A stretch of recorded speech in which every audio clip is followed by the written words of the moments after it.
Roadies channel guys. So today we are doing gift of property under immovable property. बहुत ही super fast revision है, I think 5 minutes में ख़त्म हो जाना चाहिए ये। तो गिफ्ट ऑफ प्रॉपर्टी क्या होता है? देखो, गिफ्ट ऑफ प्रॉपर्टी दो टाइप का हुआ। इमूवेबल भी अंडर टोपा ही आता है, तो उसमें क्या है और इमूवेबल का क्या है वो दिया हुआ है, डिफरेंस दिया हुआ है। तो हियर वी गो। मूवेबल है सेक्शन 122 एंड सेक्शन 123 में आपका इमूवेबल प्रॉपर्टी का आ गया गिफ्ट। मूवेबल में क्या बोल रहा है? दो पार्टियों का, एक डोनर होगा एक डोनी होगा। गिफ्ट विदाउट कंसिडरेशन भी दोगे तो चलेगा, plus due to natural love and affection दे रहे हो विदाउट कंसिडरेशन चलेगा। मोस्टली मूवेबल में हम लोग विदाउट कंसिडरेशन ही देते हैं। इफ यू सी जीन्स दे दिया, गिफ्ट में टॉप दे दिया, so that is nothing but without consideration दे रहे हैं। डोनर जो है मूवेबल प्रॉपर्टी गिफ्ट दे रहा है डोनी को, कैसे देगा? एक्चुअल डिलीवरी करेगा, आपने एक्चुअली किसी के बर्थडे पे जाके गिफ्ट कर दिया, that is actual delivery. Symbolic delivery, किसी के बर्थडे पे जाके आपने कार नीचे रखी बट कार की चाबी दे दी आपने, symbolic related to actual good, आपने एक कार की चाबी दे दी, that is nothing but symbolic delivery. Constructive delivery और डीम डिलीवरी बाय इम्प्लीकेशन, इसका मतलब क्या होता है? मैन ऑफ द मैच में, ओके सिंबॉलिक में रॉन्ग हो गया, सॉरी। मैंने सिंबॉलिक में क्या होता है मैं आपको बताती हूँ। सिंबॉलिक में जब मैन ऑफ द मैच में जब धोनी खड़ा तो इतना बड़ा 75 लाख का चेक मिलता है, तो क्या वो रियली इतना बड़ा 75 लाख का बैंक में देगा? क्या नहीं।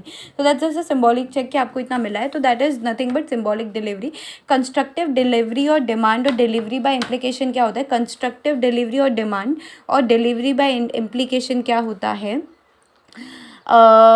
कंस्ट्रक्टिव मतलब मैं आपको बता दी हूँ। कंस्ट्रक्टिव डिलीवरी, दिवाली का टाइम था, एक फ्रेंड ने मुझे घर पे आके दिवाली का गिफ्ट दिया, मैं नहीं थी घर पे, मेरी मदर इन लॉ ने रिसीव किया, तो इट्स अ डीम्ड डिलीवरी ना, उससे घर पे आके डिलीवरी किया, it's a constructive deemed delivery. भले मैं घर पे हुआ नहीं, इट्स अ डीम्ड डिलीवरी, ठीक है। और इसका एक और एग्जाम्पल कैसे हो सकता है? आपकी शादी में आपको एक वॉच मिली, आपके भाई ने वो वॉच आपके हाथ से ले ली, बोली मुझे पसंद आ गई, इट्स अ कंस्ट्रक्टिव डिलीवरी। उसने बोला मैं तो ले रहा हूँ अभी, डीम्ड डिलीवरी कंस्ट्रक्टिव है। समझ में आई बात? Now gift of immovable property. Gift of immovable property में एसेंशियल्स क्या क्या है? इमूवेबल, पहली बात तो इमूवेबल प्रॉपर्टी होना चाहिए, immovable property as a gift होना चाहिए। गिफ्ट दे रहे हो ना आप, तो immovable property as a gift देना चाहिए आपको, तो एज अ गिफ्ट होना चाहिए। दो पार्टीज होंगी, डोनर एंड डोनी होगी। गिफ्ट डीड में 8% स्टैम्प ड्यूटी होनी चाहिए और होनी नहीं चाहिए, मतलब गिफ्ट डीड में स्टैम्प ड्यूटी होनी चाहिए। Acceptance of gift by the donee, donee accept करनी चाहिए। एग्जाम्पल देखो अभी। सो एवी है, प्रॉपर्टी गिफ्ट किया जॉइंट, तो मैं हूँ, मैंने प्रॉपर्टी गिफ्ट किया अपने बच्चों को, एक प्रसन्न है और एक रौनक। मैंने 500 लाख की प्रॉपर्टी गिफ्ट की। प्रसन्न ने तो एक्सेप्ट कर लिया, रौनक ने रिजेक्ट कर दिया, बोल के मुझे नहीं पसंद।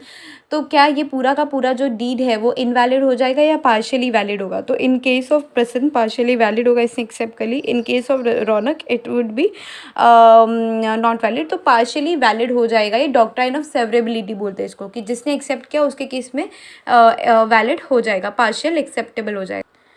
उसके बाद दूसरा एग्जाम्पल है, एवी ने प्रॉपर्टी गिफ्ट की है मिस्टर ए को 20 मार्च 2017 को, मार्च में दी है। इसने 18 अप्रैल को एक्सेप्ट की है, ध्यान से देखना, मार्च में गिफ्ट की है 20 मार्च, इसने 18 अप्रैल को एक्सेप्ट की है। Can Avi revoke gift on 25 April? इसने एक बार एक्सेप्ट कर लिया 15 तारीख को, सॉरी 18 तारीख को, और 25 को मैं बोल रहा हूँ कि नहीं मुझे, तुझे गिफ्ट नहीं देना, करते ना हम लोग भाई बहनों में, मुझे गिफ्ट नहीं देना, मेरा गिफ्ट वापस दे।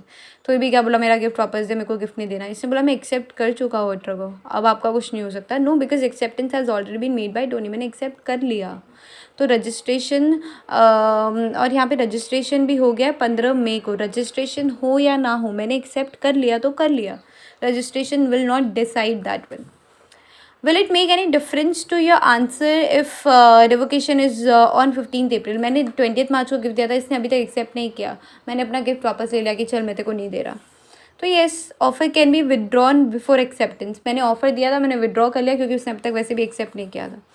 थर्ड चीज़, एवी ने गिफ्ट दिया ममता को, फार्म हाउस दे दिया। एवी की गर्लफ्रेंड थी ममता, उसने फार्म हाउस गिफ्ट कर दिया। ऑफर दिया उसने 1 अप्रैल को, रजिस्टर हुआ 15 अप्रैल को, रजिस्टर हो गया और एक्सेप्ट इसने बाद में किया। पहले इसने रजिस्टर, क्या हुआ, इसने ऑफर दिया और रजिस्ट्रेशन भी करा लिया कि ममता को कुछ इशू ना हो, और इसने एक्सेप्ट लेटर ऑन किया। Can Avi revoke gift on 20th April? 20th April को उसको पता कि ममता तो चीट कर रही है, तो क्या वो गिफ्ट जो है वो रिवोक कर सकता है क्या? Yes, registration is immaterial under gift of immovable property but acceptance of gift is relevant. मतलब रजिस्ट्रेशन पहले कर रहे हो बाद में कर रहे हो, दैट इज इमटेरियल, लेकिन आपका जो एक्सेप्टेंस है, जो डोनी का एक्सेप्टेंस है वो मटेरियल है। आई hope you all know that this now. देखा, मैंने कहा था ना 5 मिनट से भी कम में हो जाएगा। तो गिफ्ट का जो है अपना मूवेबल प्रॉपर्टी का, इमूवेबल प्रॉपर्टी का, दोनों डन हो गया। So now we would be doing our next hot topic that would be transfer to unborn. इसमें भी काफ़ी आते हैं एग्जाम में question. So transfer to unborn में देखो क्या बोल रहा है अभी वो। ट्रांसफ़र टू अनबॉर्न है जो सेक्शन है, section 13 of TOPA act 1882 states about transfer in immovable property in favour of unborn. Any person can transfer is property to the unborn subject to the two condition. देखो आपको unborn है, ये अभी तक born ही नहीं हुआ है, आपको दो कंडीशन है अगर आपको ट्रांसफ़र करना है। पहला कंडीशन ये कि उसको ट्रांसफ़र करने से पहले किसी को आपको ट्रांसफ़र करना पड़ेगा, ट्रांसफ़र फॉर लाइफ, किसी अदर पर्सन को transfer for life to other person को ट्रांसफ़र फॉर लाइफ करना पड़ेगा।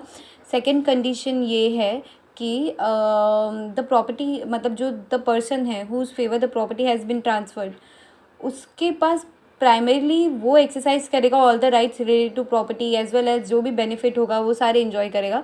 तो इसमें क्या हो गया, पहले तो आप इसमें दो कंडीशन है, पहले तो आप इसको ट्रांसफ़र कर रहे हो फॉर लाइफ, जब तक इसकी लाइफ है तब तक जो भी सारे राइट्स है, लाइबिलिटीज़ है, ये सब कौन इन्जॉय करेगा, यही बंदा इन्जॉय करेगा। आई होप यू गेट दिस। तो अब इसको पढ़ते इंग्लिश में क्या बोल रहा है। Any person can transfer is property to the unborn subject to two condition. पहला कंडीशन है such property has to be transfer in favour of other for life कर दिया आपने एक पर्सन के। उसके बाद बोल रहा है subsequently the person in whose favour the property has been transferred primarily shall exercise all the rights related to property that is enjoyment and receive rent profit, जो भी बेनिफिट मिल रहा है इंक्लूडिंग मतलब प्रॉफिट वगैरह सारे, except right to sell. Right to sell नहीं कर सकता because right to sell is an absolute right which shall be vested in the favour of such unborn only. इसका मतलब क्या हुआ, इसका मतलब ये हुआ, इसका मतलब बताओ, इसका मतलब ये हुआ कि अनबॉर्न है, आपको उसको प्रॉपर्टी देनी है तो पहले किसी एक को दे दो, उसके गार्जियन को दे दो। फॉर एग्जांपल फॉर लाइफ दे दिया आपने, गार्जियन मैं बोल रही हूँ, किसी को भी आप दे सकते हो। फॉर लाइफ दे दिया आपने, फॉर लाइफ जब तक ये ज़िंदा है तब तक ये प्रॉपर्टी इसके नाम पे रहेगी, जब ये मरेगा तब ये प्रॉपर्टी जाएगी अनबॉर्न को। लेकिन दूसरा कंडीशन इसमें क्या था, दूसरा कंडीशन ये था कि सारे राइट्स जो है वो कौन इन्जॉय करेगा, फॉर लाइफ गार्जियन जो भी है मतलब पर्सन वो इन्जॉय करेगा। सब्सिक्वेंटली तो प्रॉपर्टी अनबॉर्न को ही जाएगी, बट क्या ये प्रॉपर्टी बेच सकता है, तो ये प्रॉपर्टी बेच नहीं सकता। सारे राइट सारे लाइबिलिटी ले ले बट तू बेच नहीं सकता क्योंकि एब्सोल्यूट ट्रांसफ़र है in favour of unborn. So I hope you all know this now.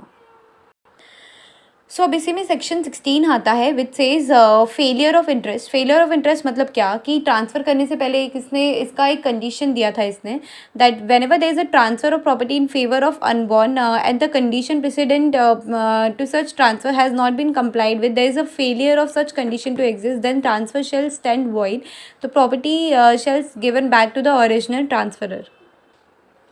सो यहाँ पे एग्जाम्पल है, ये ट्रांसफरर है, इसने अदर पर्सन फॉर लाइफ को ट्रांसफ़र कर दिया अनबॉर्न के केस में, ट्रांसफ़र किया ऑन कंडीशन दैट कि ये जो भी अनबॉर्न है अगर ये डॉक्टर बनेगा तो ये प्रॉपर्टी इसकी हुई, डॉक्टर नहीं बनेगा तो प्रॉपर्टी इसकी नहीं। तो अगर डॉक्टर बनता है तो प्रॉपर्टी मिलेगी, डॉक्टर नहीं बनेगा तो प्रॉपर्टी नहीं मिलेगी, and it shall given back to the original transferor.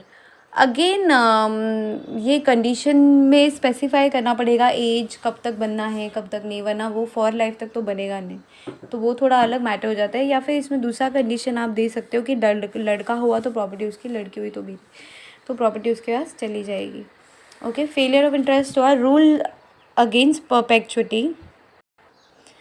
इसमें बोल रहा है the property transfer to unborn shall be acquired by him after the expiry of life of such primary transferee. मतलब जो अदर पर्सन फॉर लाइफ जिसको transfer किया था, जब तक वो मर नहीं जाता, तब तक वो अनबॉर्न के नाम पे प्रॉपर्टी नहीं जाएगी। और such primary transferee has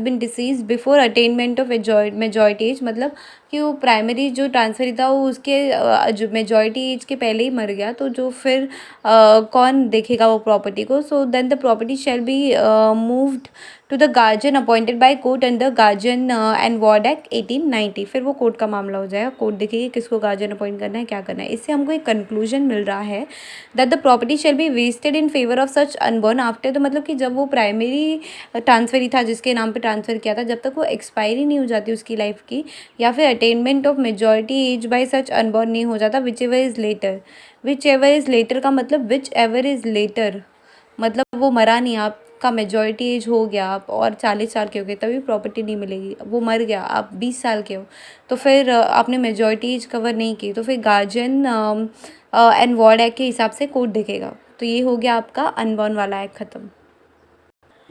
section 127 में एक ओनरस गिफ्ट भी आता है। ओनरस गिफ्ट मतलब क्या होता है, डोनर है, डोनी है, बर्डन एसोसिएटेड विद गिफ्ट है। Donee to elect if accepted and liability भी एक्सेप्ट करनी पड़ेगी, लाइबिलिटी इनसेपरेबल होगी, कंडीशनल गिफ्ट है। मॉम डैड ने प्रॉपर्टी गिफ्ट की कंडीशन कि तू हर महीने 50,000 देगा, तो अगर तू 50,000 दे रहा है तब तक तो ठीक है, नहीं देगा तो प्रॉपर्टी वापस उनके नाम पे हो जाएगी। That is nothing but onerous gift. So here we are done with gift. Gift का सेक्शन था मूवेबल का 122, इमूवेबल का 123, ओनरस मतलब 127, कंडीशनल गिफ्ट। अनबॉर्न के केस में हमने सेक्शन 13 देखा कि वो 2 कंडीशन वाला चीज़। 16 देखा हमने कि फेलियर ऑफ इंटरेस्ट, इंटरेस्ट अगर आपने जो कंडीशन दिया वो पूरा नहीं किया तो नहीं होगा। रूल 14 देखा, सेक्शन 14 देखा, रूल अगेंस्ट परपेचुअलिटी, इसका मतलब जब तक उसका लाइफ ख़त्म नहीं हो जाता तब तक, या फिर अटेनमेंट ऑफ मेजॉरिटी नहीं होता, विच एवर इज़ लेटर, जो लास्ट में होगा वहाँ से आपको प्रॉपर्टी ट्रांसफ़र होगी अनबॉर्न के नाम पे। तो ये था हमारा अनबॉर्न वाला चीज़ ख़त्म। नाउ नेक्स्ट लेक्चर में जो रिमेनिंग है, बहुत सारे हैं अभी तो देखने के लिए, वो हम देखेंगे। सो या स्टे ट्यून्ड।